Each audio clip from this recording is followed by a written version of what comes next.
నమస్తే. ప్రజెంట్ మనం వెలుగోడులో ఉన్నాం. కర్నూలు జిల్లా వెలుగోడు దగ్గర ఉన్నాం.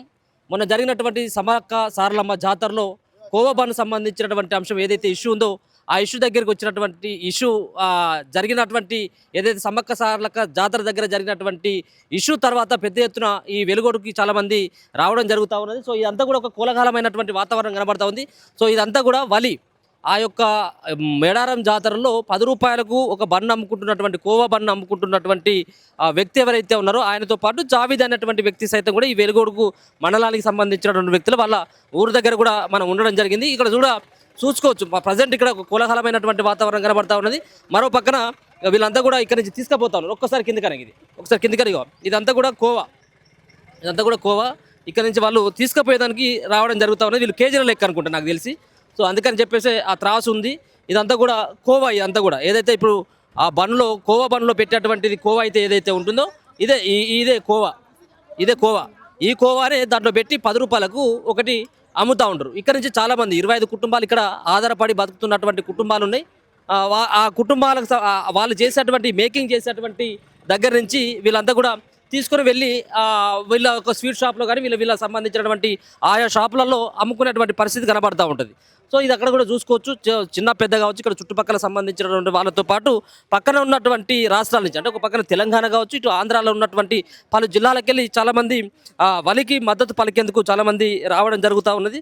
ముఖ్యంగా దీంట్లో జరిగినటువంటి అంటే 10 రూపాయలకు బన్ను ఏ విధంగా అమ్ముతారు, దాంట్లో ఏదో సంబంధించినటువంటి కెమికల్ పూసి సంతానం కాకుండా పిల్లలు కాకుండా ఉండేందుకు ఒక రకంగా ముస్లింలు చేస్తున్నటువంటి కుట్ర ఇదంతా ఫుడ్ జిహాద్ అని చెప్పేసి కొంతమంది సోకాల్డ్ జర్నలిస్టులే కావచ్చు, మిగతా వాళ్ళు ఎవరైతే మాట్లాడడం జరిగిందో ఆ మాట్లాడినటువంటి మాటలకి కౌంటర్గా ప్రత్యేకమైనటువంటి వీడియోలు కూడా కనబడతా ఉన్నాయి. వలికి అలాగే జావేద్కి పెద్ద ఎత్తున కూడా సోషల్ మీడియాలో మద్దతు లభిస్తుంది. సో ముఖ్యంగా కొంతమంది వ్యక్తులు కావాల్సి ఈ యొక్క దుష్ప్రచారాన్ని చేస్తూ ఉన్నారన్నటువంటి వాళ్ళు కూడా చాలామంది కనబడతారు. సో వాళ్ళ ఇంటి దగ్గరలో ఉన్నాం మనం అంతా కూడా. ఈ కుటుంబాలన్నీ కూడా ఈ కోవా బన్ను అమ్ముకున్నటువంటి కుటుంబాలకు సంబంధించినటువంటి గల్లీ అంతా కూడా. సో జావేదులు లాంటి వాళ్ళు కావచ్చు, వలి లాంటి వాళ్ళు ఇంకా చాలామంది 25 నుంచి 30 కుటుంబాలు ఇక్కడ ఉంటాయి.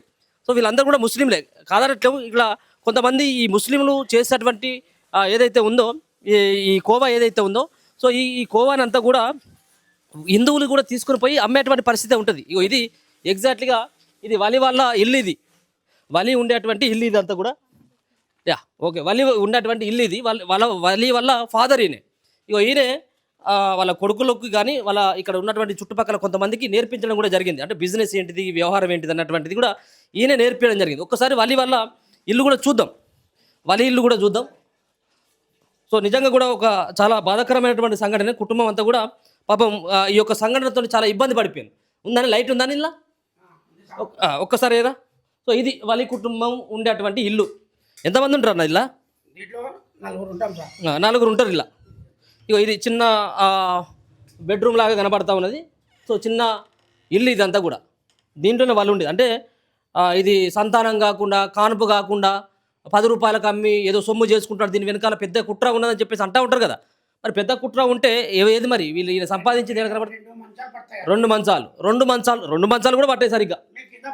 మీరు కిందనే ఇద్దరు పైన పడుకుంటే ఇద్దరు కింద పడుకోవాలి. ఇలా ఎంతమంది చిన్నపిల్లలు ఎంతమంది ఉంటారు? ముగ్గురు ఈయనే పడుకుంటారు. వాళ్ళు కూడా ఇక్కడే ఉంటాడు. ఒక సన్న పాప ఉంది, మొన్ననే 3 నెలల కానిపోయి నా బిడ్డ ఉడక ఉంది. ఏమంటే ఆ పాప ఈ మంచానికి కట్టి ఊపాలి. ఇప్పుడు ఊపాలి పాప. ఈ మంచం కింద కట్టి ఉయ్యాలలాగా ఇట్లా ఊపాలి. అంటే ఎందుకంటే చిన్న ఇల్లు కాబట్టి ఇక తప్పదిగా. ఎందుకంటే ఆ పిల్లల్ని వాళ్ళు ఏడవకుండా అటు ఇటు ఊపాలి కాబట్టి. ఏదో పెద్ద ఇంట్లో లేకపోతే చెట్లు ఉన్నట్టు అయితే అక్కడ వాళ్ళు వేరే కథ. కానీ ఏముంది ఇక్కడ చాలా బీద కుటుంబం ఇదంతా కూడా. అంటే రెక్కాడితే కానీ డొక్క నిండదు. 10 రూపాయలకు బన్ను అమ్ముకుంటే ఒక్కొక్క బన్నం మీద కనీసం 2 రూపాయలు మిగులుతాయి అట. 2 రూపాయలు అంటే అట్లా 100 బన్ను అమ్మితే ఎంత మిగిలాలా? 100 200 రూపాయలు మిగులుతాయి. సరే పోనీ ఒక 300 అమ్మిండి అనుకో, 600 రూపాయల కంటే ఎక్కువ మిగిలి ఏమి రావు. దాంట్లో పెట్రోల్ ఖర్చులు, వాళ్ళ భోజనాల ఖర్చులు, వాళ్ళ ఇంటి ఖర్చులు, వాళ్ళ సంబంధించినటువంటి శ్రమ అంతా కూడా అలానే పోతుంది.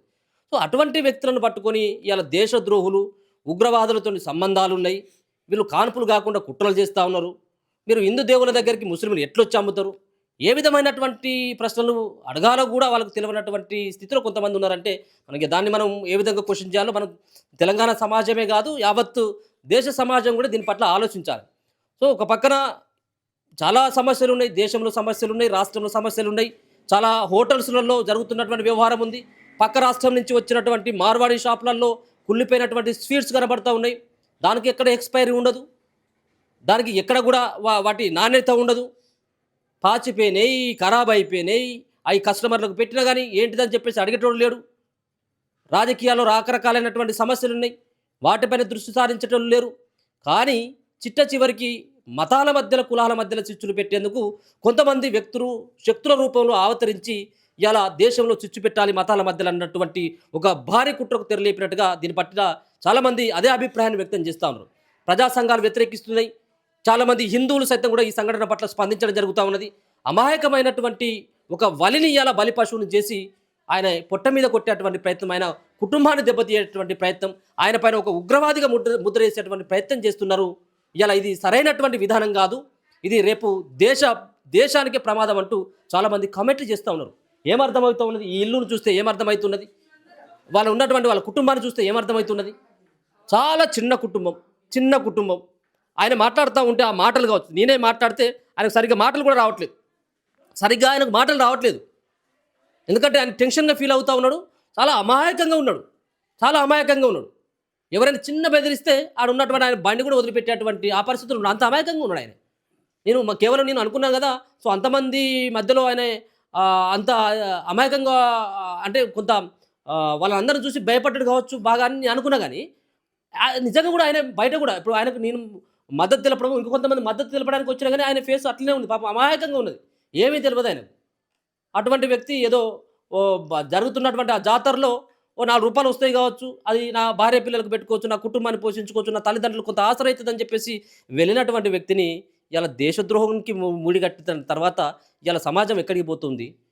కావలసుకొని పనిగట్టుకొని ఈ విధమైనటువంటి ప్రయత్నాలు చేయడం ఏమైనా ఈ సమాజానికి ఏమైనా మంచిదేనా? హిందువులు ముస్లింల మధ్యలో తారతమ్యం ఉండకూడదని చెప్పి చాలా దాంట్లో కొంతమంది లేరు అంటే దేశద్రోహులు ఉన్నారు, వాళ్ళని పట్టుకోరు, ఉగ్రవాదులు ఉన్నారు, వాళ్ళని పట్టుకోవాలి.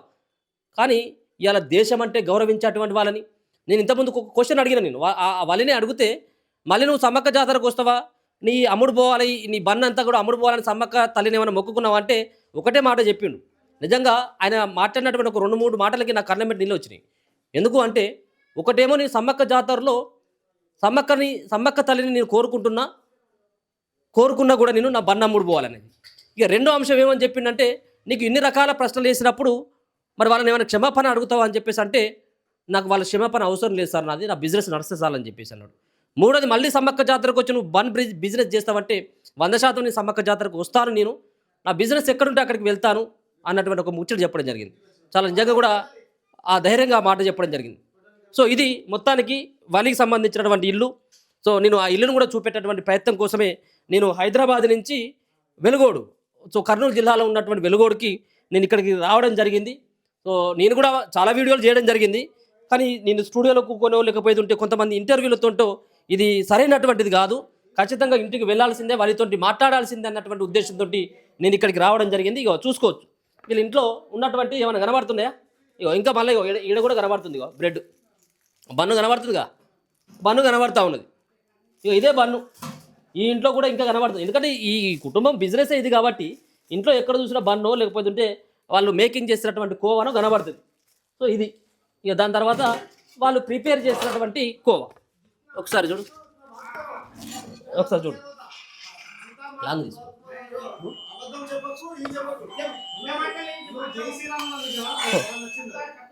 చూసుకోండి ఇగో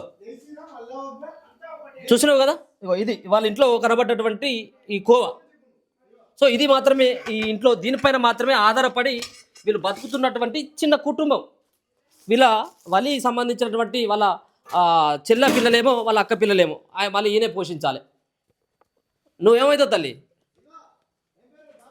సో ఇది ఈ వలికి సంబంధించినటువంటి ఇల్లు, వాళ్ళ ఇంట్లో ఉన్నటువంటి ఈ పరిసరాలు కూడా చూసుకోవచ్చు.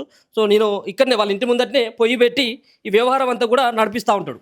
ఇగో ఇది కూడా కనబడుతుంది కదా, ఇగో ఇదే పొయ్యిలో వాళ్ళు మేకింగ్ చేసుకుంటున్నటువంటి ఇది నీ పొద్దున కూడా చూపెట్టడం జరిగింది. ఇదే కట్టిన పొయ్యి పైన వాళ్ళ యొక్క మొత్తం ఈ మేకింగ్ అంతా కూడా వాళ్ళు చేస్తూ ఉంటారు. ఇక ఇక్కడ కుటుంబాలు కూడా ఈ చిన్న చిన్న ఇండ్లు ఏవైతే ఉన్నాయో ఈ ఇండ్లన్నీ కూడా అవే. పొయ్యి అటే ఉందా, ఇగో ఇటు పొయ్యి ఉంది. ఇగో ఇది దీనికోసమే ప్రత్యేకంగా. సో ఇది ఒక్కటే కాదు, కేవలం ఇక్కడ ఉన్నటువంటి 25 కుటుంబాలు సైతం కూడా దీన్నే మేకింగ్ చేసుకుంటూ మిగతా సంబంధించినటువంటి జిల్లాలకి, ఇంతకుముందు ఒక అతను చెప్తా ఉన్నాడు, కేవలం జిల్లాలకు రాష్ట్రాలకి కాదు విదేశాలకు కూడా పోతుందట. వాళ్ళు ఎక్కడెక్కడ అమెరికా గిట్ట ఎవరైనా వెళ్తే 3 కేజీలు 4 కేజీలు వీళ్ళ దగ్గర నుంచి ఆర్డర్ తీసుకొని పోయి వాళ్ళు అది తింటారట. ఇక్కడ దానికి కులాలకు మతాలకు ఏం లేదు. హిందువులు సైతం కూడా పెద్ద ఎత్తున మా దగ్గరికి వేరే విదేశాలకు వెళ్తున్నప్పుడు మాకు ఆర్డర్స్ చేస్తారు, మేము పోయి వాళ్ళకి ఇస్తాం. అలాగే హిందువుల దగ్గర ఫంక్షన్లు అయితే ఇళ్ళలో ఏమైనా పెళ్ళిళ్ళు అయితే వాళ్ళకి మేము ఉన్నటువంటి కోవా బన్ని మాకు ఆర్డర్ చేసి మా దగ్గర నుంచి తీసుకుపోతారు. ఎప్పుడు కూడా దీంట్లో ముఖ్యంగా పిల్లలు గారు లేకపోతే ఇంకేదో కలుపుతూ ఉన్నారు, లేకపోతే మహిళలకి గర్భం పోతుంది అన్నట్టు చెప్పేసి ఏదైతే విమర్శలు చేస్తూ ఉన్నారో, మరి అట్లా అయినట్టయితుంటే ఎవరు కూడా మాకు ఇంతవరకు కూడా మమ్మల్ని ఎవరు కూడా ఇట్లా అయింది మీరు ఇచ్చినటువంటి బన్ను వల్లనో మీరు చేసినటువంటి కోవా వల్లనో మా యొక్క ప్రెగ్నెన్సీ పోయిందని చెప్పేసి ఎవరు కూడా ఈరోజు నిందించలేదు. కానీ ఈరోజు కేవలం సమ్మక్క సారలమ్మ జాతరలో జరిగినటువంటి అదొక ఇష్యూని పాపం వాళ్ళు కొంత ఇబ్బందిగా ఫీల్ అవుతూ ఉన్నారు. అయినప్పటికీ కూడా ఆ ఇష్యూ తర్వాత కొంత బిజినెస్ కూడా డౌన్ అయిపోయింది. చాలామంది మద్దతు పలుకుతున్నప్పటికీ కొంత అనుమానంగానే మా దగ్గర నుంచి కొంతమంది కొనుక్కునేందుకు కొంత వెనుకాడుతూ ఉన్నారు అన్నటువంటి అభిప్రాయాన్ని సైతం కూడా వాళ్ళు తెలియజేయడం జరుగుతూ ఉన్నది. చూస్తూనే ఉండండి మన తొలి వెలుగు.